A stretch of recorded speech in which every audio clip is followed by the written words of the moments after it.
नमस्कार, आदाब, सत श्री अकाल। स्वागत है आपके अपने YouTube channel Vinod Hindi point में। दोस्तों, आज के इस वीडियो में पढ़ने वाले हैं संपूर्ण हिंदी साहित्य से संबंधित महत्वपूर्ण अभ्यास पेपर, जो हिंदी साहित्य की सभी परीक्षाओं के लिए बहुत ही महत्वपूर्ण है। तो चलिए शुरू करते हैं आज का ये वीडियो। पहला प्रश्न है, आचार्य हजारी प्रसाद द्विवेदी को केंद्र में रखकर लिखी गई पुस्तक व्योमकेश दरवेश के लेखक कौन है? ये प्रश्न कई बार परीक्षा में पूछा गया है। हजारी प्रसाद द्विवेदी के जीवन पर आधारित पुस्तक व्योमकेश दरवेश जो 2011 ईस्वी में लिखी गई, इसके लेखक कौन है? राजदेव सिंह, केदारनाथ सिंह, विश्वनाथ त्रिपाठी, रमेश कुंतल मेघ। तो व्योमकेश दरवेश के लेखक हैं विश्वनाथ त्रिपाठी, जो हजारी प्रसाद द्विवेदी के जीवन पर आधारित है।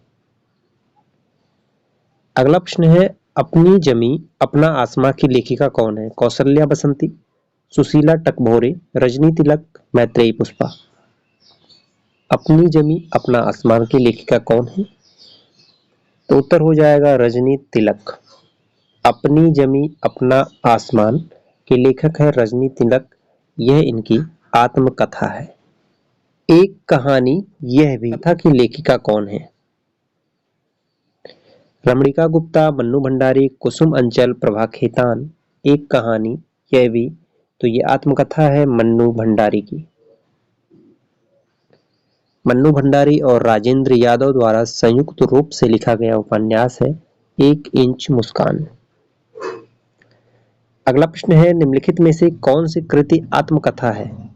कलम का सिपाही, चिड़ों पर चांदनी, अर्ध कथानक, बाण भट्ट की आत्मकथा।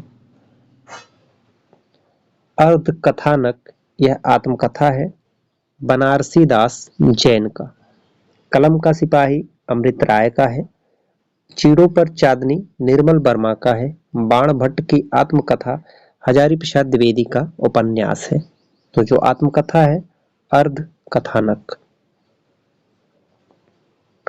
अर्ध कथानक बनारसी दास जैन की आत्मकथा है, जिसे हिंदी का पहला आत्मकथा माना जाता है। इसकी भाषा है ब्रज भाषा और यह 1641 ईस्वी में लिखी गई। हिंदी में पहली दलित आत्मकथा किसने लिखी? ओम प्रकाश वाल्मीकि, मोहनदास नैमिषराय, कमल भारती, सूरजपाल। तो हिंदी में पहली दलित आत्मकथा लिखने वाले लेखक हैं ओम प्रकाश वाल्मीकि। इनकी आत्मकथा का नाम है अपने अपने पिंजरे, जो 1995 ईस्वी में लिखा गया। उसके बाद जूठन 1997 ईस्वी में इन्होंने लिखा। जूठन और अपने अपने पिंजरे ये दोनों जो है ओम प्रकाश वाल्मीकि की आत्मकथा है। अगला प्रश्न है, मणिकर्णिका किसकी आत्मकथा है? कमल भारती, मोहनदास नैमिषराय, जयप्रकाश करदम, तुलसीराम। तो मणिकर्णिका जो 2014 ईस्वी में लिखा गया, यह तुलसीराम की आत्मकथा है। अगला प्रश्न है, क्या भूलूं क्या याद करूं किसकी आत्मकथा है? हरिवंश राय बच्चन, हरिभाव उपाध्याय, श्याम सुंदर दास, वियोगी हरि। क्या भूलूं क्या याद करूं हालावाद के प्रवर्तक के रूप में हरिवंश राय बच्चन को जाना जाता है। तो ये जो आत्मकथा है हरिवंश राय बच्चन की है। इनकी आत्मकथा के 4 खंड हैं। वह 4 खंड कौन कौन से हैं?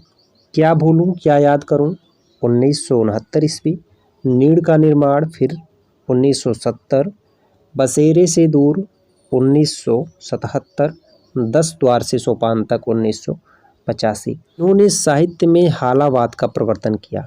महत्वपूर्ण प्रश्न है। इनकी रचनाएं हैं मधुशाला 1935, मधुबाला 1936, मधुकलश 1937, तेराहार, एकांत गीत। ये सभी हरिवंश राय बच्चन की रचनाएं हैं। बच्चन जी को हिंदी का वायरन भी कहा जाता है। महत्वपूर्ण प्रश्न है, हिंदी का वायरन किसे कहा जाता है? तो हरिवंश राय बच्चन को, और इन्हें हालावाद के प्रवर्तक के रूप में जाना जाता है। ये थे कुछ महत्वपूर्ण प्रश्न। मिलते हैं अगले वीडियो में कुछ नए प्रश्नों के साथ। तब तक के लिए नमस्कार।